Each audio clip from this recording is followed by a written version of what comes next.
Welcome to Mailbag. This is a series of videos about questions that you guys have left on the channel. I normally block them up into a series that I can record in an evening because that's how many questions you guys leave. So what you'll be seeing is this block header, and then you'll see the individual mailbag items that will follow as the next part of the video. But before we get into mailbag, which is about questions and answers and comments you guys leave on the channel, we must do the channel parish notices. And if you like videos about legacy tech, musical instruments, EDM, anything like that, hit the subscribe icon, because that's what this channel's all about. If you want to be notified when such videos hit the channel, it's the bell icon. Save yourself some time, hit both together. If you like the contents of the video, please give it a thumbs up. And also, I love you guys leaving comments on the videos down below. I read them, I comment on them, and sometimes you even give me ideas for future videos, which is really great stuff. It also allows other people to comment on something you've raised against a topic that was discussed in the video. Really, really good stuff. Also down there, Facebook and Instagram. Becoming more and more popular with you guys. A lot more of you are talking to me on those channels. Keep it up. It's probably the channel I'll respond to you most quickly on, because it's the channel in my pocket, as in it's on my phone. But please follow me on those particular platforms, and you'll see the normal channel shenanigans. And finally, down there is the important one. For less than the price of a cup of coffee, you can support the good work that this channel does towards EDM and legacy synthesizers. And now back to this video. Okay, next question comes from Alvaro Alpabazar. I do apologise, and I know you're one of my patrons, so I do apologise. I've probably got your name wrong.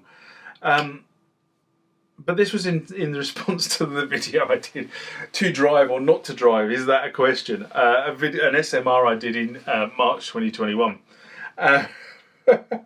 And he writes, this video is both silly and relatable, as I too had trouble placing a Roland D70 with a heavy duty freight case inside my tiny Honda Civic at the time I purchased it. Seats did have to go down, and it made it home safe. Glad to see you're working on the D70.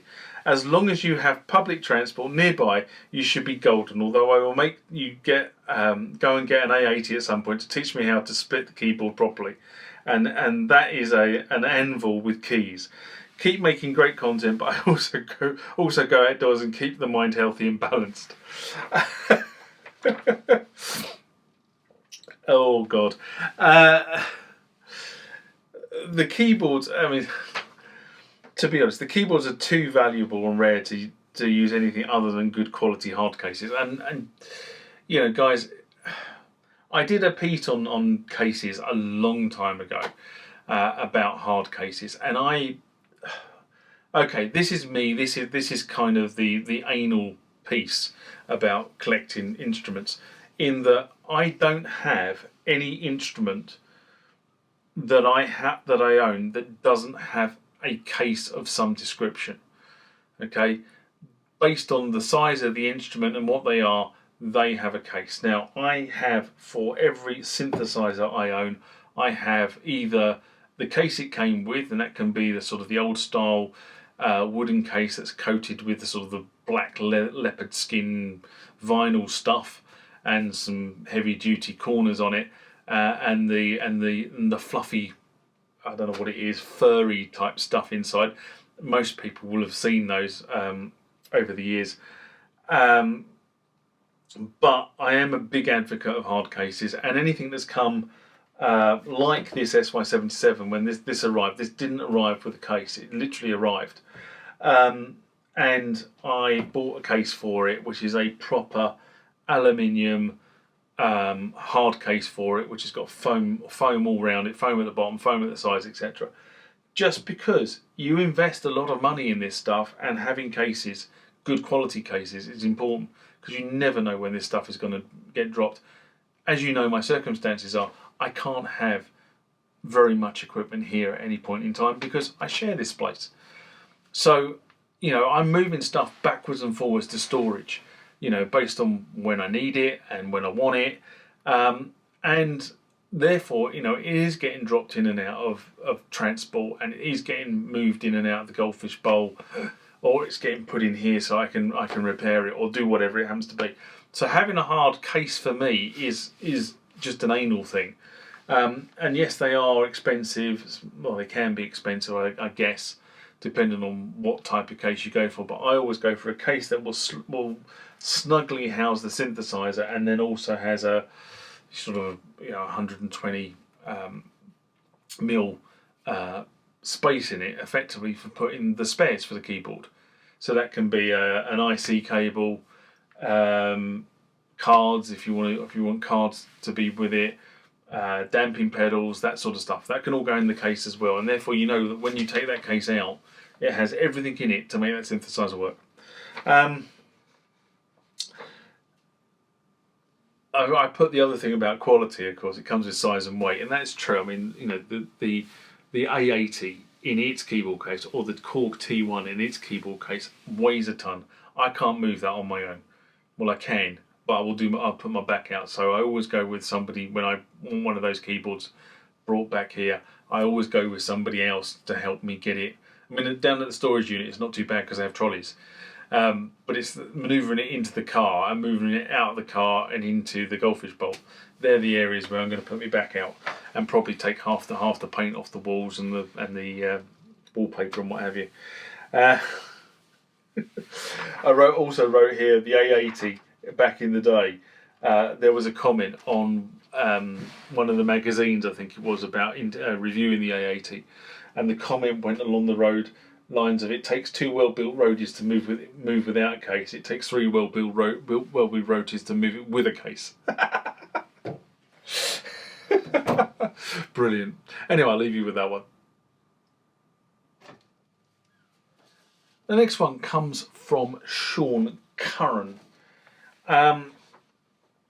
And this was in response to whatever happened to the rack mount version, a video I did an SMR I did in April 2021. And Sean writes, "Hey John, I think there were 3 major industry changes that driven the extension of the rack module. 1. Laptop computers have taken over Roppler, FX and sound engine roles. 2. Playing synths evolved beyond only keys and pitch mod wheels. Today's musician tweak patches to create fantastic sounds from synths. 3. Introduction of Eurorack. Sound design is now outside the box and modular components can create totally customizable synths. Again, these creations beg to be fiddled with, and a knee-high rack wouldn't do the trick." So, first off, I think the fact that manufacturers have issued desktops as a nod to the fact that the concept of the rack is not dead. And I'm sort of really looking at sort of the things like the Prophet 5, the Prophet 10, as examples in this particular area. I think the 19-inch 2U concept cannot, however, accommodate the user interface, and that is where the desktop features. And if you look at a number of manufacturers, Behringer are the same with the Crave and the Pro One, are doing the same thing. They're issuing a desktop version, not a rack version, but it is a non-keyed version. Okay, so XP50 Player made a very, very similar comment about the rise of the computer and the improvement of VST technology. However, between answering this comment and writing this, between writing his comment and writing this, I reflect there is an active second-hand market for these older machines, since they hold their market value some 30 years later. If you look at how much you will pay for a D550 or a Korg M1R or I could probably go on with the list of instruments, a Kawai, something or other, effectively the T6. If you look at them, there's still an active market. They're still being bought and sold, and they're still carrying decent money to get yourself a good one. So, and they were 30 years old, so people are still wanting these rack mounts. With some sense, I agree, the human user interface is as important as the keyboard. Being able to modify or transition a sound while playing or composing is part of that experience. And that's me. That's my experience. Is this sort of tacticity.